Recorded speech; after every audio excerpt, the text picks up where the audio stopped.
Season 5 is nearly upon us, ladies and gents. There's been a lot of information thrown out there, a lot of leaks and videos made about all this hoopla. I guess it's my turn to share what I think about all of this. I mean, I don't have to, but I kind of want to. Let's talk about these expectations, starting with what you should not expect to happen when Season 5 launches, and the biggest one is gonna be Firefight. I know based off the leaks and videos you might have seen about it, you might have convinced yourself that it was happening, but no, it doesn't seem like it. Extraction mode will apparently be the featured game mode for this season. If you want my advice, set your expectations for Firefight to happen when Season 7 or above launches. That way, you'll be pleasantly surprised if it happens sooner than later. If you can't do that and want me to instill some hope, then just know they do add in some new modes as the season progresses. That's what happened during Season 4. After all, they obscurely added the best game mode ever introduced to Halo Infinite, and they barely cared enough to tell people about it. I'm still a little pissed about that. It's not too late to give Squad Battle a trailer letting people know this playlist exists. I'm just saying. Point is, Squad Battle was a game changer, a playlist that could have been its own season. If they added that at the tail end of the Hazmat event, there's a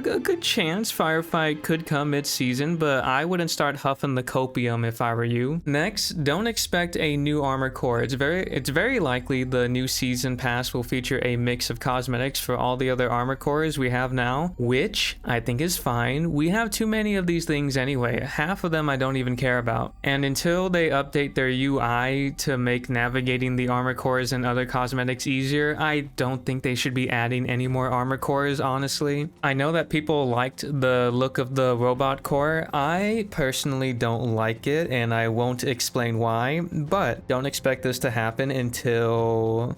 I actually don't know. Honestly, I don't even know why they'd want to do a robot armor core over the, I don't know, like a Marine ODST core, or their Spartan armor design from Halo 4 and 5, maybe the Spartan armor from Halo Wars 2, or Master Chief's armor as an armor core, or hell, an Elite armor core for playable elites. Just so many better options. It makes me not want to even accept this robot core exists. Anyway, what's next? The Falcon repair field and that weird looking shotgun / gravity hammer mix. I don't know what the hell that is, honestly. I think the Falcon and repair field will launch with Firefight. It seems like content meant for that mode, so whenever it happens, I'd expect those two things to be added. The weird gravity hammer shotgun, I wouldn't expect that either. It just seems too experimental and hard to believe a brand new weapon is coming, as opposed to, I don't know, a classic Halo weapon, maybe the shotgun, Spartan laser, the saw, SMG, silenced SMG,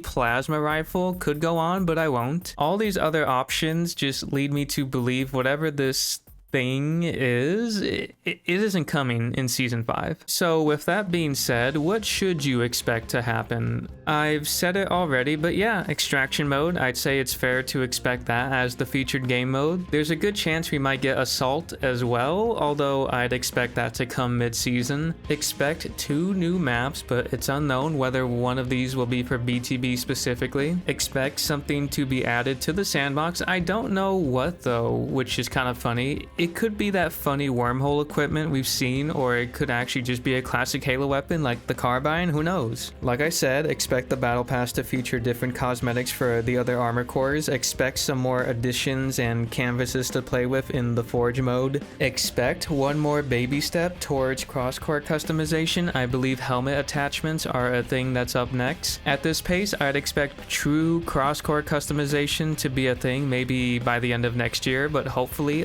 I'm wrong. Now, the last thing I'm about to mention is possibly the biggest change coming to Halo Infinite. We've all probably seen that image, and that is right. Apparently, UI changes or improvements are on the menu.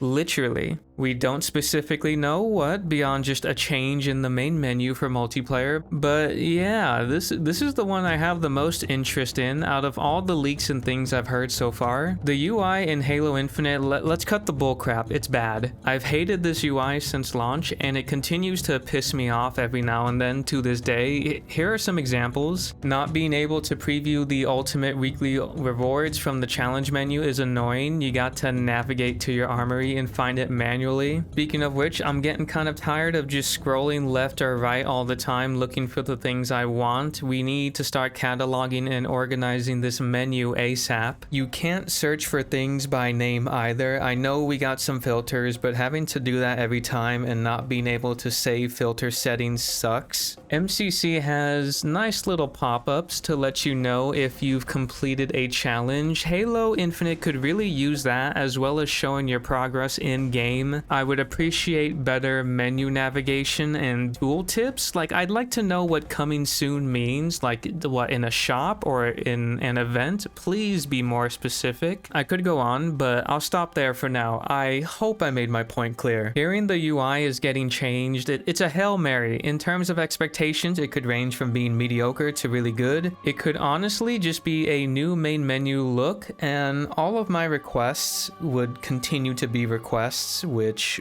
would be hilarious. Now, since we are talking about expectations, there is one more I do want to mention, and that is, should we expect Season 5 to bring people back? Even if everything comes to pass, I would say no, not really. Maybe a good amount will come back, but I don't expect this to hold their attention for very long. The game definitely needs a lot more things to keep people playing. Halo Infinite is in dire need of an overhaul for their progression system. There isn't really much to keep people playing beyond just, like, I don't know, challenges and battle pass progression. Like, that's really it. I mean, yeah, sure, you could say play for fun, but in my experience, this game tends to get stale pretty quickly, and it would be nice if there were more things to play for, more things to earn. And keep in mind, people are still pissed at Halo. If you're wondering why, it should be obvious. It takes time to regain that trust when it's been broken far too many times to count. It's not like Halo Infinite started to get better 5 years ago. No. Halo Infinite was in the dumpster very recently. Anyone is completely justified for continuing to not engage with the game when they add things that shouldn't have been missing, or fix things that never should have been broken to begin with. But who knows? Hopefully that will change. It's not a pretty situation. That's just the consequence of releasing an unfinished product that still has a lot of those core issues people hated. And that's about all I got. If I missed anything worth mentioning, I'd hope you justifiably yell at me in the comments about it. Obviously, I have to mention I could be wrong about all of this, which could be good or bad depending on what it is. It's just that I've heard many people play up Season 5 like it's going to be amazing, as in we are due for something really special. Based off the leaks, I can see why, but I personally don't want to assume and tell other people it's gonna be a big deal when we don't know specifically what's happening. I think it's better if you keep your expectations low, so in the event I'm wrong, you and myself can be pleasantly surprised. But you can be super hyped if you want, that's okay. I'm just not entirely confident in the game to have that mindset. I'll definitely be talking more about how I feel about the changes, you know, what's good, what's bad when Season 5 actually happens. So I guess look forward to that if you care. If for some bizarre reason you liked my ramblings and feel somewhat compelled to click that thumbs up and that subscribe button, by all means do not resist that dark urge. As the person who made this video, why would I tell you not to?